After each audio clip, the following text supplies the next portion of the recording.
2024-25च्या संच मान्यतेबाबत उच्च न्यायालयामध्ये याचिका दाखल असून त्याचा निकाल न्यायालयानं राखीव ठेवलेला आहे. तो निकाल 9 सप्टेंबरला लागण्याची शक्यता आहे. परंतु त्यापूर्वीच शासनानेच म्हणजेच प्रशासनाने 2024-25ची संच मान्यता लागू करण्याचा घाट गाठलेला दिसतो.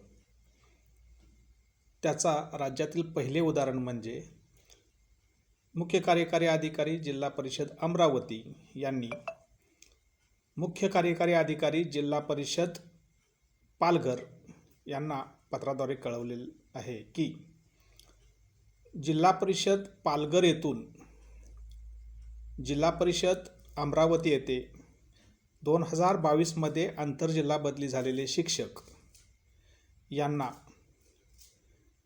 कार्यमुक्त करू नये. त्या संदर्भाने हे पत्र आहे. त्यामध्ये वेगवेगळे संदर्भ 4 दिलेले आहेत.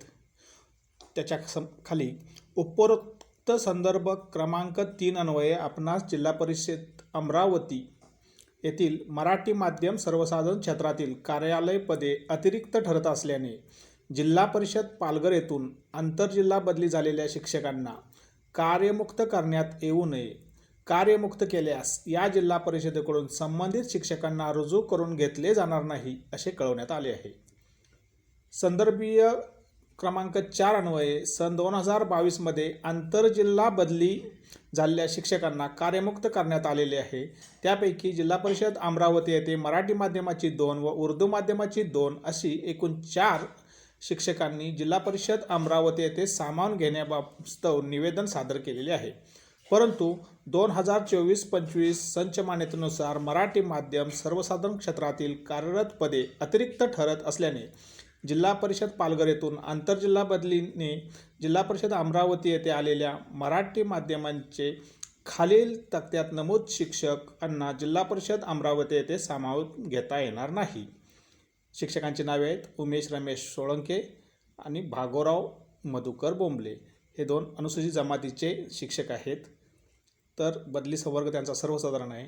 तर 2024-25च्या संच मान्यतेत अतिरिक्त ठरत असल्याचे कारण देऊन सदर शिक्षकांना सामावून घेण्यात येणार नाही अशा पद्धतीचं पत्र मुख्य कार्यकारी अधिकारी जिल्हा परिषद अमरावती यांनी मुख्य कार्यकारी अधिकारी जिल्हा परिषद पालघर यांना पाठवलेलं आहे.